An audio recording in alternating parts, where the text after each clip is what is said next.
We got an opportunity to talk to Bryan Luce again. Bryan Luce has been on the program a couple of times. He's with a company called Intellicheck. He's the CEO of the company. They are publicly traded under the stock symbol IDN. And basically, this is an interesting company because they're filling a need here, reducing fraud in a number of areas, including law enforcement and driver's licenses and customer service. But boy, there's a whole new deal coming out because I believe, Bryan, that you're going to have to flash your iPhone going forward with a health score showing that you are, I mean, look at, a dating site, for example, you're going to have to show that you're STD free, HIV negative, and COVID tested. Don't you think that's coming? And guys like you are going to be there to make sure that stuff's right. I'm assuming you guys are already thinking in that direction, right, Bryan?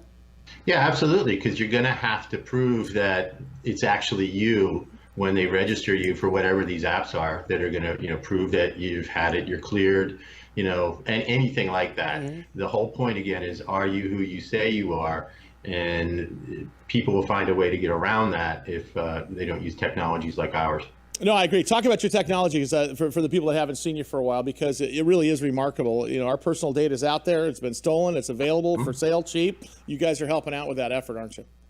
Yeah, so the main thing is, think about it. Last year, 8 billion records were compromised, in different breaches. Wow. And I think that's one of the things that led to $2.2 billion more stolen through identity theft in 19 over 18. So, that's where the numbers just came out. People think about 400% increases in account takeovers. So what the criminals are doing is going into stores, opening up credit as you. They are walking into banks or calling online bank centers and pretending to be you and taking over your account, because all the information they need to prove technically that they're you, they can buy online really, really cheaply. Bryan, is it a matter now of it's not if it's going to happen to you, it's a matter of when it's going to happen to you? Yeah, I've been saying that. I was in 5 data breach, package sales last year. I assume, I'm just waiting for it to happen. I know I watched my credit report, and the only way really that if you want to make sure it never happens is lock down all your credit. And that sounds wonderful until you lose your phone and you need a new phone, and it takes 2 weeks to open your credit back up and you can't get one. Right. So, that's why, we ended up, since the last time I spoke with you guys, we've signed probably 5 more major financial lenders who are now using the products online, and very much online now. They're rushing out the online products since the stores are closed. The bad guys are they're not stopping being bad guys. They're just moving to the online channel. Hey, and we're helping them in all those areas. Bryan, you guys help in the age restricted products and venues and stuff like that. And that means, getting into bars and getting into locations.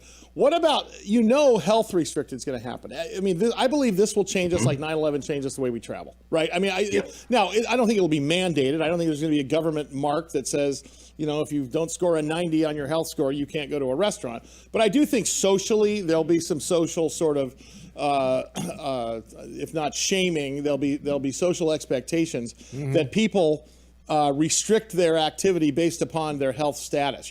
Are you guys even thinking about heading in that direction? Because it'd be a natural for you guys, right? Yeah, we absolutely are. We're working now with several healthcare lenders.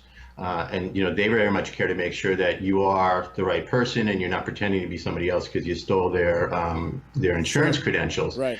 So it's just a natural progression to get into, all right, prove who I am for my healthcare records, what I know. The same way that you have to send your kid to school with a vaccination record. I can see the same thing happening for us in post-pandemic world. Sure. The optics, and here's the other thing too. It's not just about protecting us.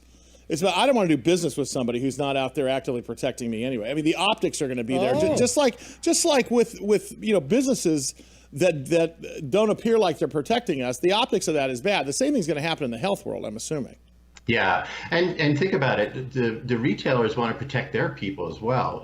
One of very large furniture retailer realized a couple things were happening. People were using stolen credit cards to buy furniture, come in the store and pick it up, and in the social distancing, the retailer wasn't really checking it and licenses and all that. So now what they're doing is when you make the purchase, they're authenticating you using our web applications where you at home authenticate your license and it shows up as a good license. So there's many different ways that people can authenticate from afar and do protect your financial health and protect your actual health. Yeah. I think I have a new term, coronaphobic. Yeah. Well, there's coronapocalypse. Yeah. There's corona recession. Coronaphobic. Coronaphobic. Before I let you out of here today, what's on the horizon for you guys over the next 12 months? Obviously, you've had to pivot as a CEO of a public company. Where are you focusing? Is it the same old? Because obviously, identity theft is probably more prevalent now because we got stimulus checks coming and everything else. But any other pivots you're thinking about? Yeah, I just want to continue to do what we did, which made us, EBITDA and net income positive in Q4. We carried that momentum into Q1 until, some retailers started closing down. Good thing is many of our retailers are considered essential services, so they're still open. Sure. We continue to sign people up even now. So, for us, it's really getting into healthcare. That's been a big area of interest for us. Automobiles, very huge business for us. And then I do think that being part of anything that's going to help protect people by allowing them to authenticate themselves for the right reason.